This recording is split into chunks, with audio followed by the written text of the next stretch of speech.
ఆంధ్రప్రదేశ్ రాజకీయాలు గతంలో చాలా హుందాగా ఉండేవి.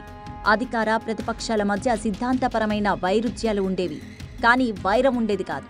నేతలను ఒకరికొకరు గౌరవించుకునేవారు. కానీ ఇప్పుడు అలాంటి పరిస్థితులు పొరపాటును కూడా లేవని చెప్పాలి. బద్ధ శత్రువుల్లాగా మారిపోయారు అధికార ప్రతిపక్షాల నేతలు. ఒకరికొకరు ఎత్తుకు పై ఎత్తులు వేస్తూ రాజకీయాలను రోజురోజుకు మరింత దిగజార్చేస్తున్నారు. టీడీపీ ఆఫీస్పై దాడి కేసులో మాజీ ఎంపీ నందిగం సురేష్ను అరెస్టు చేసింది చంద్రబాబు ప్రభుత్వం. ఆయనకు కోర్టు రిమాండ్ విధించడంతో జైలుకు తరలించారు. ఆయన్ను జైల్లో పరామర్శించారు వైసీపీ అధినేత జగన్. ఈ సందర్భంగా ఆయన మాట్లాడిన మాటలు ఆశ్చర్యాన్ని కలిగిస్తున్నాయి. నాడు తనపై టీడీపీ నేతలు వ్యక్తిగత విమర్శలు చేసినందువల్లే వైసీపీ వాళ్లు దాడికి వెళ్లారని చెప్పుకొచ్చారు.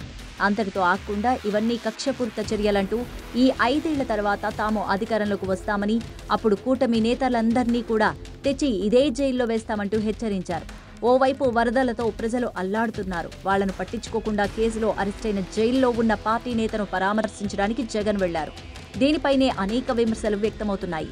పైగా వచ్చే 5 ఏళ్లు తనవేనని, అప్పుడు అందర్నీ ఇదే జైల్లో వేస్తానని హెచ్చరించడంపై సెటైర్లు జోరుగా వినిపిస్తున్నాయి. కక్షపూరిత రాజకీయాలకు తెరలేపిందే నువ్వు అంటూ సోషల్ మీడియాలో కామెంట్స్ వస్తున్నాయి. 11 సీట్లకు పరిమితమైన ఇంకా అహంకారం తగ్గలేదని, ఇలాంటి మాటలు మాట్లాడితే ఈసారి ఆ సీట్లు కూడా రావంటూ జోకులు వేస్తున్నారు నెటిజన్స్.